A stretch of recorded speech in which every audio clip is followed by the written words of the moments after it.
పెద్దకాకాని మండలం దేవరాయ బట్లపాలెంలో ఉన్నాం. ప్రస్తుతం మనం ఈ గ్రామంలో దగ్గర 750 ఎకరాలు ఉన్నట్టుగా ఇక్కడ రైతులు చెప్తున్నారు.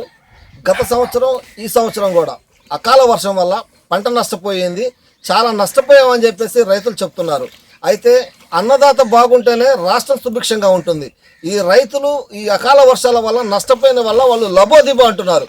ప్రభుత్వం కూడా నష్టపరిహారం చెల్లించటం లేదు, నష్టపరిహారం వేయటం లేదు. ఒక్కొక్క రైతు సుమారుగా 20,000 నుంచి 10,000 రూపాయలు పెట్టుబడి పెడుతున్నాము, పెట్టుబడి నష్టపోతున్నాము. 1-2 సార్లు వేసినా కానీ ఇక్కడ పరిస్థితి అయితే ఇట్లా అవుతుంది, మమ్మల్ని ఆదుకునే నాదుడు లేదని చెప్పేసి రైతులు ఆవేదన అయితే వ్యక్తం చేస్తున్నారు. దేవరాయ బట్లపాలెంలో ప్రస్తుతం రైతుల దగ్గర ఉన్నాం. వాళ్ళని అడిగి మరిన్ని విషయాలు తెలుసుకునే ప్రయత్నం చేద్దాం. సో నమస్తే అండి, చెప్పండి మీకు అకాల వర్షాల వల్ల ఇక్కడ జరిగిన సమస్య ఏంటి? మాకు నిరుడు ఈ సంవత్సరం బాగా నష్టం అవుతుందండి. ఎకరానికి వచ్చి 15-20 ఏళ్ళు దాకా ఖర్చు పెట్టాము. ఇప్పుడు ఏం చేతిలో ఏం రాలేదు. నిరుడు చూడబోతే నిరుడు అరకగా కొద్దిగా ఇచ్చారు, కానీ అది మాకేమన్నా కానీ ఉపయోగపడలేదు.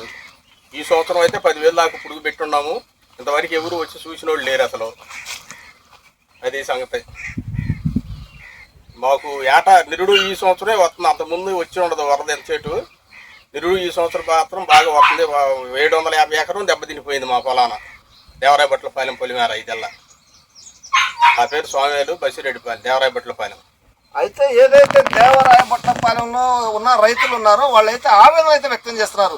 750 ఎకరాలు ఇక్కడ ఉంటే పూర్తిగా నీట మునిగిపోయింది, మొత్తం పొలం అంతా దెబ్బతిన్న పరిస్థితి అని చెప్తున్నారు. అయితే ఇక్కడ అధికారులు రావడం కానీ వాళ్ళ పరామర్శించడం కానీ వాళ్ళకి నష్టపరిహారం కానీ ఏమైనా ఇస్తానని చెప్పి ఏమైనా హామీ ఇచ్చారా లేదని వాళ్ళ మాటలు తెలుసుకునే ప్రయత్నం చేద్దాం. నిరుడైతే అరకొరగా ఇచ్చారు, శాంతం నష్టపరిహారం అంతా కట్టలేదు. ఈ సంవత్సరం అయితే ఇంతవరకు ఎవరు వచ్చి చూసిన వాళ్ళు లేరు. మేము రావాలని గవర్నమెంట్ వచ్చి మమ్మల్ని ఆదుకోవాలని మేము కోరుకుంటున్నాం. ఇక్కడైతే రాజకీయ నాయకులు కానీ ఇక్కడ ఉన్నటువంటి ఎవరు కూడా లీడర్స్ కానీ ఇక్కడికి వచ్చే పరిస్థితి లేదు. అయితే వాళ్ళకి నష్టపరిహారం చెల్లించాలని చెప్పేసి కోరుకుంటారు. అయితే ఇక్కడ స్థానికంగా ఉన్నటువంటి ఎమ్మెల్యే కానీ ఇలా పంట నష్టం చేసే అంచనా అధికారులను పంపించడం కానీ ఇలాంటి పూర్తిగా విఫలమయ్యే పరిస్థితి కనపడుతుంది. అయితే వాళ్ళకి నష్టపరిహారం చెల్లించాలి, నష్టపరిహారం చెల్లిస్తేనే మరొకసారి పంట వేసుకునే ప్రయత్నం చేస్తాం, లేదా పూర్తిగా నష్టపోతామని అయితే ఆవేదన వ్యక్తం చేస్తున్నారు. అయితే సార్ మీరు చెప్పండి, పూర్తిగా పంట నష్టపోయింది అన్నారు, దీనికి ఎంత నష్టపరిహారం, ఒక్కొక్క పంటకి ఎంత నష్టం వచ్చింది, మళ్ళీ మీకు ఎంత ఇస్తారు రైతులు మీరు నిలబడగలుగుతారు? ఈ సంవత్సరం అయితే ఎకరానికి 20,000 కడిగిస్తే మళ్ళీ కోలుకొని ఏదైనా పైరు వేసుకోవడానికి అవకాశం ఉంటుందండి. అంత తప్ప మేమేం చేయగలిగేది ఏమి లేదు. గవర్నమెంట్ని మేము కోరుకునేది అది.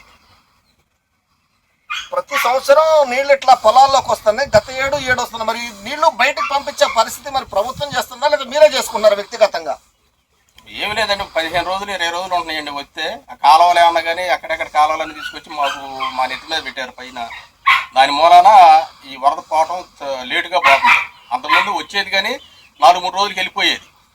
ఈ 2 సంవత్సరాల మిట్టి మాత్రం 15 రోజులు 10 రోజులు 20 రోజులు అట్లా ఉంటుంది. దానివల్ల బాగా నష్టం అవుతుంది మాకు. అంటే మీకు కాలువల ద్వారా నీళ్ళు వస్తాయి అన్నారు, ఏ కాలువల నుంచి వస్తున్నాయి, ఎక్కడి నుంచి వస్తున్నాయి నీరు మీకు పొలాల్లోకి రావడం? వర్షాల వల్ల వస్తున్నాయా లేదా కాలువల నుంచే వస్తున్నాయా? మాకు పై నుంచి వచ్చే పొలంలో నీరంతా మాకే వస్తుందండి. నంబూరు, ఇటు వడ్లమూడి, తాడికొండ, నీరుకొండ, ఆ వారంతా కూడా మాకే వస్తుందండి. ఇటు మా పల్లపాలు మొత్తం ఇటే వస్తుంది ఆ నీరంతా. మంగళగిరి, కాకాని, నంబూరు ఆ నీరంతా. అయితే మనం ఏదైతే చూస్తున్నాం, పంట నష్టపరిహారం ఇంతవరకు 5,000 అనేది కొంతమందికే వచ్చినాయి, కొంతమందికి రానోళ్ళు బాధపడుతున్నారు, వచ్చిన వాళ్ళు అట్టుంటున్నారు.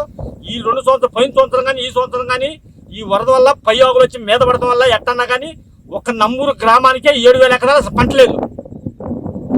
మరి 50 సంవత్సరాలకు పింఛని అన్నారు, దాని సంగతి ఇంతవరకు మాట్లాడిన కూడా లేదు. మరి గతలో కూడా దెబ్బతిన్నాం, ఈ సంవత్సరం కూడా దెబ్బతిన్నాం. రెండోసారి ఎదలు పెట్టినవి కూడా వెళ్ళిపోయి, ఈ రెండోసారి కూడా పనికి రాకుండా పోయండి. అయితే మీరు నష్టపోయామంటున్నారు, ఇక్కడ కట్టలు కూడా తెగిపోయినాయని చెప్తున్నారు. అసలు కట్టలు నీళ్లు రావడానికి ప్రధాన కారణాలు ఏంటి, ఎందుకు వస్తున్నాయి ఇట్లా నీళ్ళు? కొండవేటి వాగు వచ్చి తాటికొండ ఎద్దోక మీద పడుతుంది, ఆ ఎద్దోక వచ్చి ఇటు పడుతుందండి. ఈ నీళ్ళ వల్ల, ఈ రాజధాని వల్ల పోయిన సంవత్సరం ఇంజన్లు పెట్టి ఎత్తిపోతాం ఎట్టన్నా కానీ పొలాలు 10-12 గ్రామాలు దెబ్బతిన్నాయి. 10-12 గ్రామాలు దెబ్బతిన్నాయండి. ఈ రకంగా మరి మనకి గవర్నమెంట్ కూడా ఏం సహకరించాలా. దాంతోపాటు DAP ఏరియా కూడా బ్లాక్ అయింది అందట్లా. మీరు ప్రభుత్వాన్ని ఏం కోరుతున్నారు? ఇక్కడ ఉన్న అధికారులు మిమ్మల్ని వచ్చి పరామర్శించడం కానీ ఏమైనా మాట్లాడడం కానీ ఏమైనా జరిగిందా? ఏం మాట్లాడలేదండి, ప్రభుత్వ అధికారులు ఎవరు రాలా ఇంతవరకే. వచ్చి పరామర్శించలా. రైతులకి ఎరువులు మాత్రం డిఏపి యూరియా మాత్రం కొరతలోనే ఉంది. ఒక 20 అందిగలుగుతున్నారు. అది పోటీ పెడుతున్నారు. 20 తీసుకుంటేనే యూరియా ఇస్తాం, అట్లా పోటీ పెడుతున్నారు. అంటే మీరు సుమారుగా ఇక్కడ వచ్చి 7,000 ఎకరాలు నష్టపోయని చెప్పి మీరు రైతులు అని చెప్పి చెప్తున్నారు. 7,000 ఎకరాలు పెదకాకాని పరిధిలో కానీ, ఇక్కడ గోళ్ళమూడి కానీ, నంబూరు పరిధిలో కానీ 15,000 ఎకరాలు నష్టపోయని చెప్పేసి ఒక ప్రచారం అయితే జరుగుతుంది. అయితే ఇది ఎంతవరకు నిజం? నిజమే, చూసుకున్నా కూడా ఇయ్యాలు కూడా అట్టే ఉంటాయి. అక్కడ నంబూరు బోర్డర్లో కోండ అనుకుంటానే ఉంటుంది. అక్కడ పోయి చూసిన ఇయ్యాలు కూడా 4 అడుగులు అవుతున్నాయి. అక్కడ ఆ పట్టు 5,600 ఎకరం అది పెనుగులు కొంత, నంబూరు కొంత. ఆ మొత్తం పొలం అంతా దెబ్బతినిపోయిందండి. అది ఉంటుందో ఉడితో కూడా తెలియదు. నీళ్ళు ఇయ్యాలు కూడా బయటపడలే. ఇంకా గతంలో కూడా ఎందుకంటే పెద్ద వర్షాలు అయితే ఇక్కడికి రావడం జరిగింది. అయితే ప్రత్యేకించి అకాల వర్షాలు రావడం వల్ల ఇంత పంట నష్టం జరిగిందని మీరు ఆరోపిస్తున్నారు. దీనికి ప్రధాన కారణం ఏదై ఉంటుంది? దీనికి ప్రధాన కారణం రాజధాని కట్టాలని ఎట్టన్నా కానీ ఆ కొండేటి వాగొచ్చి దాటికుండా ఎర్రవాగు కనపడుతుంది. ఆ వాగొచ్చి నంబూరు టోల్గేట్ కనపడుతుంది. ఆ టోల్గేట్ వచ్చి కాదా చినకా కానీ అటు నంబూరు అక్కడ తుంగభద్రలో పోయే మురుగు ఒకటి ఉన్నాయి. అది మాత్రం అలర్ట్ చేయాల్సిందండి. దగ్గర 10-15 గజాలు అటు కట్ట ఎత్తేసి ఇటు కట్ట ఎత్తేస్తేనే ఈ పొలం పండగలిగింది. లేకపోతే ఈ పొలం పండతో అసాధ్యం. ఇక్కడ రైతులు అయితే పూర్తిగా ఆవేదనలో ఉన్నారు.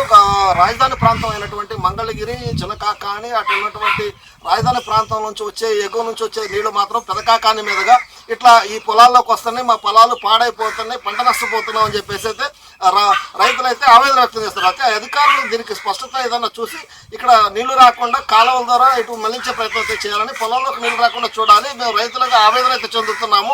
రైతులు చాలా నష్టపోతున్నారు. మనం చూస్తున్నాం ఇక్కడ ఏదైతే మనం చూస్తున్నామో అది పూర్తిగా పంట అయితే నష్టపోతున్న పరిస్థితి అయితే కనపడుతుంది. ఇప్పుడు రైతులు కూడా ఆ పొలంలో దిగి మనకైతే మొక్కు చూపిస్తున్నారు స్పష్టంగా. పూర్తిగా పొలం నష్టపోయింది, పంట నష్టపోయిందని స్పష్టంగా ఇక్కడ విజువల్స్ అయితే చూస్తున్నాం.